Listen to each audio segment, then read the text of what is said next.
میرا بیٹا بھی 2 سال کا اور آرام سے گھوڑے پہ بیٹھ جاتا ہے اور ضد کرتا ہے اور مشکل سے اتارنا پڑتا ہے اس کو.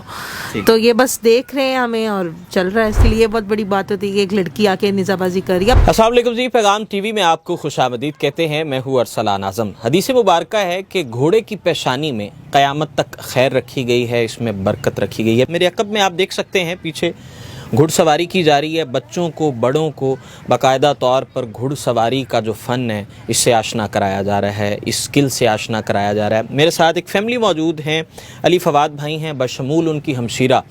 یہ تمام تر ان کی جو پوری فیملی، ان کا پورا کنبہ جو ہے وہ گھڑ سواری جانتا ہے. ان کے گھر کا بچہ گھڑ سواری جانتا ہے.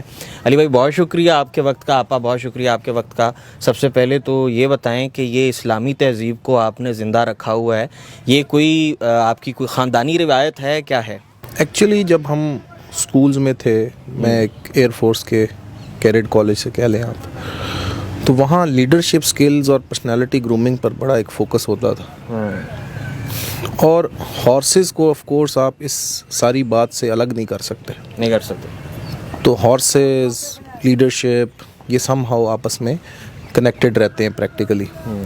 سو اس کی کوئی پریکٹیکل شکل پاکستان میں موجود نہیں تھی. اچھا، ہارس رائڈنگ پہلے بھی ہو رہی تھی، لیکن وہاں جو فوکس تھا، یعنی کہ جو تجربہ ایک انسان کو جو دیا جا رہا تھا وہ یہ تھا کہ اگر آپ گھوڑے پر بیٹھو گے تو you are a rich person, you are some bureaucrat. اور آپ وہ جو پرانے سردار تھے یہاں کے، جو ایک جاگیردارانہ نظام تھا کہ بڑی بڑی زمینوں کا جو سردار ہے صرف وہ گھوڑے پر بیٹھے گا اور وہ وزٹ کرے گا اپنی لینڈز کے، تو آپ کو وہ ایرسٹوکریٹک جو ایک فیل وہ دینا مقصود تھا.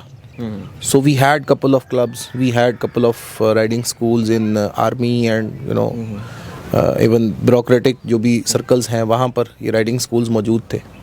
بٹ اس کی شدید کمی تھی کہ جو اسلامک پرسپیکٹیو ہے ہارس رائڈنگ کا لیڈرشپ کو لے کر، اس زاویے سے پھر ایک رائڈنگ کلب کھلا. یعنی یہاں پہ جہاں ہم بیٹھے میں ایک انیشیٹو لیا، اس انیشیٹو کی کمی تھی اور پھر یہ رائڈنگ کلب کھلا ویلنشیا میں. اور اس کے بعد پھر چاند باغ اسکول جو کہ ایک متوسط ریلیجس سوچ رکھتا ہے، انہوں نے بھی اسی پرسپیکٹیو سے ہارس رائڈنگ کلب کھولا جس کو ہم الحمدللہ چلا رہے ہیں. اچھا علی بھائی، اس میں فٹنس کا کس حد تک جو ہے آپ کو ایکٹیو رکھنے کا، فٹنس کا اور شفا کا وہ کس حد تک رول ہے گھڑ سواری کے ساتھ؟ یہ چیزیں کیسے لنک کرتی ہیں؟ کہ ہمیں اگر ہم احادیث کے اوپر نظر ڈالیں یا جو بھی ہماری ریلیجس ہیریٹیج ہے اس کو اگر غور کریں تو وہاں ایک ہیلدی، ایک لیڈر، ایک پروڈکٹیو انسان کی جو ہے وہ حوصلہ افزائی کی گئی ہے. ہم دیکھتے ہیں حضرت عمر رضی اللہ عنہ کی بات ہو رہی ہے، حضرت ابوبکر رضی اللہ عنہ کی بات ہو رہی ہے، حضرت علی رضی اللہ عنہ کی کرم اللہ وجہ کی بات ہو رہی ہے. تو ایک لیڈر کو پسند کیا گیا ہے. سو ہارس رائڈنگ آپ کی وہ جو ڈیولپمنٹ ہے اس میں بڑی مددگار ثابت ہو رہی ہے. سب سے پہلے ذہنی نشوونما، اس کے بعد جسمانی نشوونما. یعنی کہ ایک رائڈر آپ کو نا لاؤزی اور لیزی نظر نہیں آئے گا. متحرک، ایکٹیو، چاقو چوبند. اگر وہ رائڈر ہے تو وہ لیزی نہیں ہوگا، اور اگر وہ لیزی ہے اور رائڈنگ شروع کر دے گا تو لیزی نہیں رہے گا. گھوڑے کا مزاج بھی تھوڑا سا متحرک، ایکٹیو اور تند و تیز والا مزاج ہوتا ہے، تو وہی چیز انسان میں آ جاتی ہے. دیکھیں، ہارسز انسانوں کی طرح مختلف طبیعتوں کے، مختلف کیمسٹری کے حامل ہوتے ہیں. تو ہم یہ نہیں کہہ سکتے کہ گھوڑا ہی تند و تیز مزاج کا ہے. مختلف سچویشن کو جب انسان مختلف طریقے سے ہینڈل کرتا ہے تو انسان کے اندر مختلف سچویشنز کو ہینڈل کرنے کی کیپیبلٹی ڈیولپ ہو جاتی ہے. تو یہ وہ مقصود ہے اصل میں. یہ ایک جانور ہے جس کا اپنا ذہن ہے، آپ سے بات نہیں کر سکتا. یعنی کہ ہم کیا کرتے ہیں کہ کسی آرگنائزیشن میں اگر کوئی ہمیں قابل نہیں لگتا تو ہم اس کو کیا کرتے ہیں، فائر کر دیتے ہیں. بالکل ایسا. اب یہاں ایک الگ قسم کی ٹریننگ ہو رہی ہے. آپ نے ایک فاصلہ طے کرنا ہے اور ایک جانور ہے جس کا اپنا ذہن ہے، بول نہیں سکتا، کوئی بات نہیں کر سکتا، آپ سے کمیونیکیٹ نہیں کر سکتا. اب ایسے جانور سے آپ نے کام لینا ہے. سو ایونچولی آپ کے اندر ایسے سکلز ڈیولپ ہو رہے ہیں کہ آپ بڑے بڑے آرگنائزیشنز، بڑی بڑی جو بھی آپ کے ٹاسکس ہیں، جہاں مشکل حالات آپ کو مل رہے ہیں، آپ ان کو بہتر انداز سے اچیو کر سکتے ہیں. چلیں جی علی بھائی، اس کے بعد ہم ہماری آپا بیٹھی ہیں، آپا سے جانتے ہیں. آپا، آپ کا یہ جو گھڑ سواری کے ساتھ افیلیشن ہے وہ کتنی پرانی ہے؟ جب سے یہ کلب بنا ہے تب سے ہی ہے. اور جب یہ بنا میں بھی اسی کلب کی اسٹوڈنٹ ہی تھی. تو 2016-17 جب سے کلب بنا تب سے میں نے رائڈنگ سٹارٹ کی ہے. 2018 میں نیزہ بازی کرنا شروع ہو گئی تھی اور 2019 میں فرسٹ نیشنل چیمپئن شپ میں نے پلے کیا تھا. اور تب سے ابھی تک ہے. ابھی ذرا گیپ ہے اور گیپ بیچ میں آ گیا تھا. I got married then I had a kid. اور انشاءاللہ واپس میں گیم کی طرف آ رہی ہوں, واپس ٹریننگ لے رہی ہوں اور انشاءاللہ میں سون اپنی ٹریننگ سیشنز بھی سٹارٹ کروں گی. اچھا یہ بتائیے کہ آپ کے گھر کا بچہ جو ہے وہ پہلے دن سے, بلکہ جیسے ہی وہ پیدا ہوتا ہے تو اس کے کچھ عرصے بعد اسے گھوڑے پہ بٹھا دیا جاتا ہے, اس کے پیچھے کیا سٹوری ہے؟ یہ میرے بھائی نے سٹارٹ کیا تھا جب میری بھتیجی پیدا ہوئی تھی. تو 7ویں دن میرے بھائی میری بھتیجی کو لے کے بیٹھ گئے تھے گھوڑے پہ. تو تب سے یہ شروع ہوا ہے. اب ہمیں بچے بھی, میرا بیٹا بھی 2 سال کا اور آرام سے گھوڑے پہ بیٹھ جاتا ہے اور ضد کرتا ہے اور مشکل سے اتارنا پڑتا ہے اس کو. تو یہ بس دیکھ رہے ہیں ہمیں اور چل رہا ہے اس طرح سلسلہ. کچھ چیزیں وہ بلڈ میں بھی ہوتی ہیں, تو ابا کی جانب سے, بھائی کی طرف سے تو یہ تھا ہی سلسلہ, تو ابا بھی اسی کے ساتھ ایسوسیٹ تھے. بابا نے شروع سے نا ہمیں یہ بڑا کانفیڈنس دیا ہے. مطلب یہ میں الحمدللہ یہ میری فیملی میں ہے. میرے بھائی بھی ابھی جس طرح میں بریک پہ ہوں تو یہ میرے پیچھے پڑے ہوئے ہیں, یہ مجھے لے کے آ رہے ہیں واپس الحمدللہ. اور بابا شروع سے ہی موٹیویٹ کرنا, مطلب کہ گھوڑے سے گرنا تو مجھے ابھی تک وہ میں ہر جگہ یہ بات کوٹ کرتی ہوں. بابا آرام سے بیٹھے فون دیکھ رہے تھے, میں گر گئی تو میں گر گئی ہوں. بابا نے کہا گھوڑا بچ گیا, تم صحیح ہو, چل رہی ہو, چلو واپس گھوڑے پہ بیٹھ جاؤ. تو وہ کانفیڈنس اور وہ الحمدللہ یہ مجھے فیملی سے ملا ہے, یہ سپورٹ سے ملا ہے کہ ماں بننے کے بعد نا آپ کا دماغ ذرا اور طرح سے ہو جاتا ہے. تو وہ جو پش ہے ابھی جو مجھے واپس, اگر میں آ رہی ہوں واپس گیم میں, تو وہ میری فیملی کی طرف سے ہی ہے. چلیں جی, علی بھائی یہ بتائیے, کوئی ایک نسل ہے نبوی دور سے وہ چلی آ رہی ہے گھوڑوں کی نسل, اس کے بارے میں کچھ بتائیے کہ اس نسل کے ابھی بھی گھوڑے موجود ہیں پاکستان میں, اوور آل میں, پوری دنیا میں؟ دیکھیے وہ نسل جو نبی صلی اللہ علیہ وسلم کے دور سے آ رہی ہے وہ بیسیکلی عربی گھوڑا ہے جی, عربین بلڈ ہے. سو اس وقت کے گھوڑے آگے بریڈ کرتے رہے. اس کی تو بہت ہی پرانی ہسٹری ہے میرے خیال سے, بلکہ انفیکٹ سب سے پرانی جو نسل ہے گھوڑوں کی وہ عربی گھوڑے ہیں. پاکستان میں اس پہ کام ہو رہا ہے. Arabic stern club of Pakistan ہے, اور بھی ہمارے انتھوزیسٹ ہیں جو کہ اس ٹاپک پہ کام کر رہے ہیں. عربی گھوڑوں کو پریزرو کیا گیا پاکستان میں بھی. سو الٹیمیٹلی ان کی جو شاخیں ہیں وہ الٹیمیٹلی ملتی وہیں سے ہیں. سو ان گھوڑوں نے صرف سعودی عرب میں یا جو بھی حجاز کا ایریا ہے صرف وہیں بریڈ نہیں کیا. جہاں جہاں عربز گئے کانکر کرنے ایریاز کو, تو وہاں پر وہ بلڈ آگے پھیل گیا. ہاں اس میں کچھ روایات ملتی ہیں مختلف گروپس کی کہ وہی گھوڑے, اور خاص طور پہ اس میں کوئی تھم امپریشن آ جاتا ہے, وہ ان کے جو ہے گلے پر کوئی تھم امپریشن ہے, کوئی نشان ہے. We have couple of horses of that thing, but again اس کی اوتھینٹسٹی کیا ہے that has to be checked. But ایک بات ہے جو کہ چل رہی ہے. سو ہم بھی ایک عرب گھوڑا مینٹین کر رہے ہیں جو باپ کی سائڈ سے اسٹریٹ ایجپشن ہے, ماں کی سائڈ سے پولش عربین ہے, اور ہمارے جو بھی آگے ہارسز بریڈ ہو رہے ہیں, بیکاز ہم نے اندازہ لگایا ہے since this is a riding school جہاں گھوڑوں کو 4 گھنٹے کام آتا ہے, تو ہمیں ایسے ہارسز ریکوائرڈ ہیں جو کسی بھی ایک ٹائم میں زیادہ کام انڈیور کر سکیں. تو عرب گھوڑے زیادہ انڈیورنس میں استعمال ہوتے ہیں. سو اسی فلسفے کے تحت ہم نے بھی رائڈنگ اسکول کے اگلی جو نسلیں تیار ہو رہی ہیں گھوڑوں کی وہ عربین بلڈ سے ہی ہو رہی ہیں. اچھا, اس اسلامی تہذیب کو زندہ رکھنا, اس میں سب سے بڑا کریڈٹ آپ اگر اپنی فیملی میں دیں تو کس کو دیتے ہیں؟ دیکھیں ہم تو اپنے والد صاحب کو ہی دیں گے. والد صاحب کو, کیونکہ جیسا کہ آپ کو درخت نظر آتا ہے سامنے تو پھل بعد میں دیتا ہے, تو وہ پھل ہمیں بظاہر نظر آ رہا ہے, اصل میں وہ بیج ہے جی جو ڈلا اور پھر درخت لگا. تو اسی طرح یہ جو ساری ایکٹیویٹی نظر آ رہی ہے ہم اپنی طرف سے کوشش کر رہے ہیں.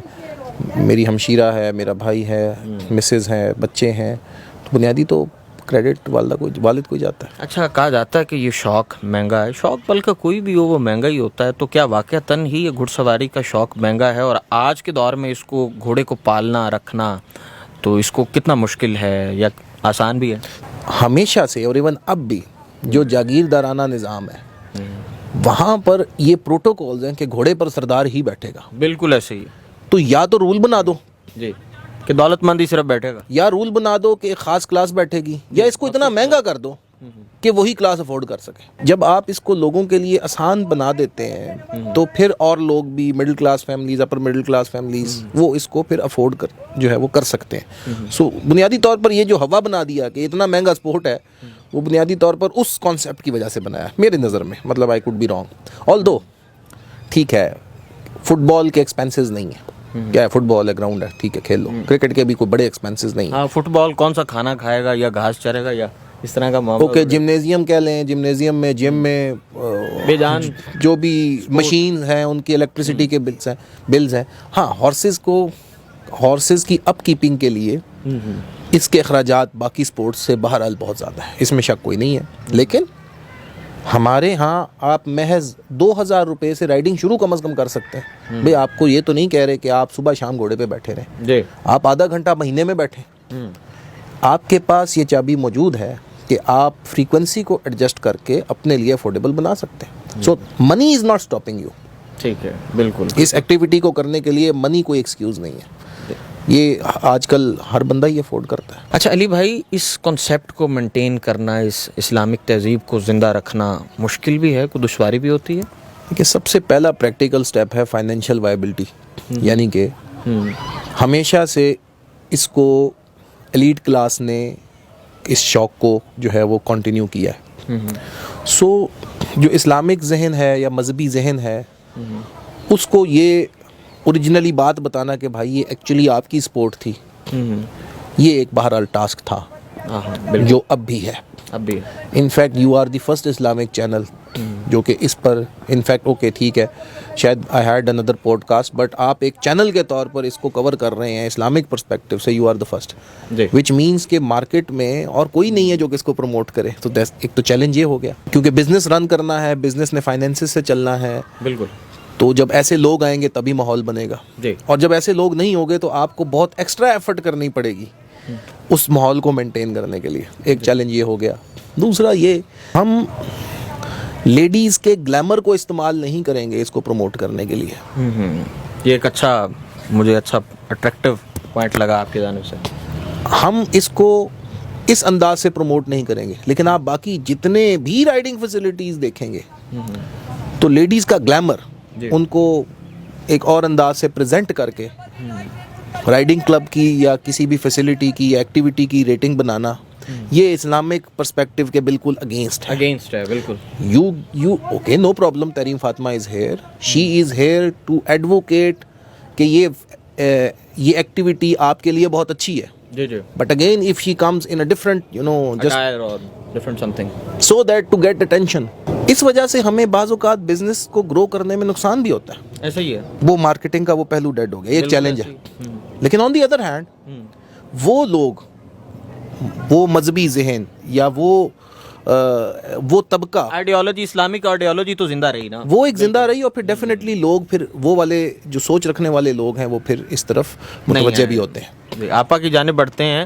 یہ بتائیں, باحجاب ہو کر رائڈنگ کرنا آپ کیا سمجھتی ہیں, کیا اس میں جو ہے عمومی طور پہ پریشانی تو نہیں آنی چاہیے؟ ٹھیک ہے, ہمارا اسلامک پرنسپلز کے اکارڈنگ خواتین کو چلنا اٹس اے گڈ تھنگ, کیا کہتی ہیں اس بارے میں؟ نہیں, مجھے نہیں پریشانی آئی, ایسا میں یہ نہیں کہوں گی, کیونکہ ہاں یہ بہت بڑی بات تھی کہ جب آپ کسی بڑے ایونٹ میں جاتے ہو, وہاں پہ 1000 گھوڑا 2000 بندہ ہوتا ہے وہاں پہ. ایک تو پہلی بات ہے ان کے لیے بہت بڑی بات ہوتی ہے کہ ایک لڑکی آ کے نیزہ بازی کر رہی ہے. اب تو ماشاء اللہ کافی لڑکیاں آ گئی ہیں, لیکن جب میں کر رہی تھی تب نہیں تھے.